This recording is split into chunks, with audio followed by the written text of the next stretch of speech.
ನಮಸ್ಕಾರ. ಪ್ರಜಾರಾಜ್ಯ ಕನ್ನಡ ನ್ಯೂಸ್ಗೆ ಸ್ವಾಗತ. ನಾನು ರಾಮ್ಗೌಡ್. ನಮ್ಮ ಹೆಮ್ಮೆಯ ಭಾರತ ದೇಶಕ್ಕೆ ಸಾವಿರ ನಮನಗಳು. ಇದರ ಕೀರ್ತಿ ಹೆಚ್ಚಿಸಲು, ಸಮೃದ್ಧಿ ಹೆಚ್ಚಿಸಲು ನಾವೆಲ್ಲರೂ ಪಣ ತೊಡೋಣ. ಮಹಾನ್ ನಾಯಕರೆಲ್ಲ ಜನಿಸಿದ ಪುಣ್ಯ ಭೂಮಿಯಲ್ಲಿ ಹುಟ್ಟಿದ ನಾವೇ ಧನ್ಯ. ನಾವು ಭಾರತೀಯರೆಂಬ ಹೆಮ್ಮೆ ಮನಸ್ಸಿಗೆ ಸದಾ ಖುಷಿ ಕೊಡುತ್ತದೆ. ಒಂದು ರಾಷ್ಟ್ರದ ಸಂಸ್ಕೃತಿ ಜನರ ಹೃದಯ ಮತ್ತು ಆತ್ಮದಲ್ಲಿ ನೆಲೆಸಿದೆ. ಭಾರತೀಯರಾಗಿರುವುದಕ್ಕೆ ಹೆಮ್ಮೆ ಪಡೋಣ.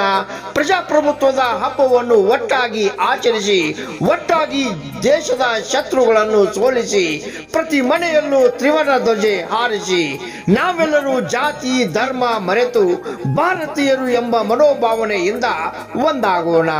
ಸಮಸ್ತ ನಾಡಿನ ಜನತೆಗೆ 77ನೇ ಗಣರಾಜ್ಯೋತ್ಸವದ ಹಾರ್ದಿಕ ಶುಭಾಶಯಗಳು. ಶುಭಾಶಯ ಕೋರುವವರು ಶ್ರೀ ರಾಜಶೇಖರ್ ಪಟ್ಟಣಶೆಟ್ಟಿ, ಮುಖ್ಯ ಅಭಿಯಂತರರು, ಜೆಇ ಪುರಸಭೆ ಹುಕ್ಕೇರಿ.